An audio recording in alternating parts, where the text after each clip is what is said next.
In June 2023, 5 billionaires got into a small submarine called the Titan. Their goal was to travel deep into the Atlantic Ocean to see the wreck of the Titanic. Each person paid $250,000 for the trip. It was supposed to be an unforgettable adventure, a story they could tell for the rest of their lives. But it became something very different, a story of risk, pride, and tragedy. The Titan wasn't a big or fancy submarine. It was small, about the size of a van, and could only fit 5 people. Inside it was tight, cold, and dark. There was just one small window to look out from, and the whole thing was controlled with a simple video game controller. The company that built it was called Oceangate, led by a man named Stockton Rush. He believed that taking risks was part of discovery, and he didn't like people telling him what couldn't be done. He wanted to make deep-sea travel possible for ordinary people, or at least for those who could pay. On the morning of June 18th, 2023, the Titan began its dive. The 5 people on board were Stockton Rush, the pilot and CEO, Hamish Harding, a British billionaire and explorer, Shahzada Dawood, one of Pakistan's richest businessmen, and his 19-year-old son Suleiman, and Paul-Henri Nargeolet, a French Titanic expert who had gone down to the wreck many times before. For them, this was not just a trip, it was history. At first, everything went as planned. The Titan slowly dropped into the deep blue ocean. It passed 1,000 feet, then 5,000, then 10,000. At around 11:15 a.m., the control ship above stopped receiving messages. The connection was lost. At first, the team thought it was just a small problem, something that happened sometimes underwater. But minutes passed, then hours. Still nothing. The Titan had disappeared. Soon, a massive search began. Ships, planes, and underwater robots were sent to find it. The world started watching.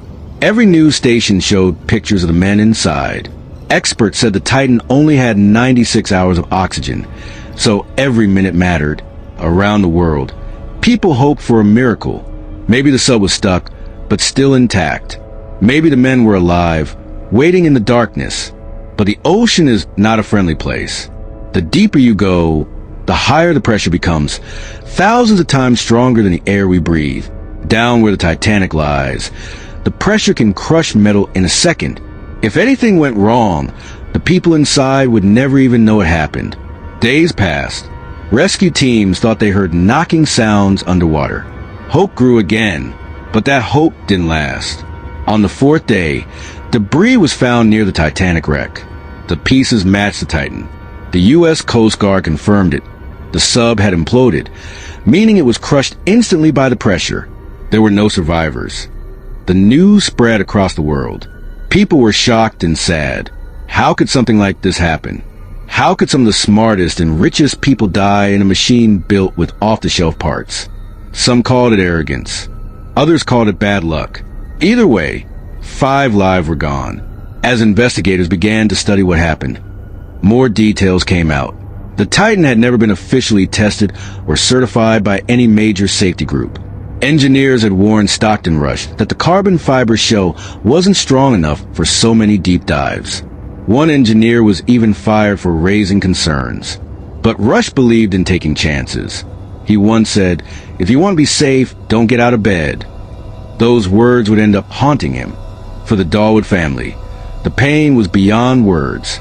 A father and his teenage son, gone together. For Hamish Harding, it was the end of a lifetime of adventure. For Paul-Henri Nargeolet, it was his final dive to the ship he had studied all his life. And for Stockton Rush, it was the price of believing that rules didn't apply to him. The Titan disaster raised big questions. How far should humans go in the name of discovery? When does courage turn into carelessness? People argued online for weeks. Some blamed Oceangate. Some said the passengers knew the risks. Others said it showed how fragile life really is, no matter how much money you have. In many ways, it felt like history repeating itself. The Titanic was once called unsinkable. It sank on its very first trip. 100 years later, the Titan tried to visit it and met the same fate. 2 tragedies, both linked by human ambition and the cold, dark ocean. Today, the wreck of the Titan lies near the Titanic, thousands of feet below the surface. It sits there quietly, surrounded by darkness, a reminder that nature always has the last word. The sea doesn't care about fame or fortune. Down there, everyone is equal. 5 men went to see the Titanic. They wanted to touch history. Instead, they became part of it. Because in the end, the ocean always wins.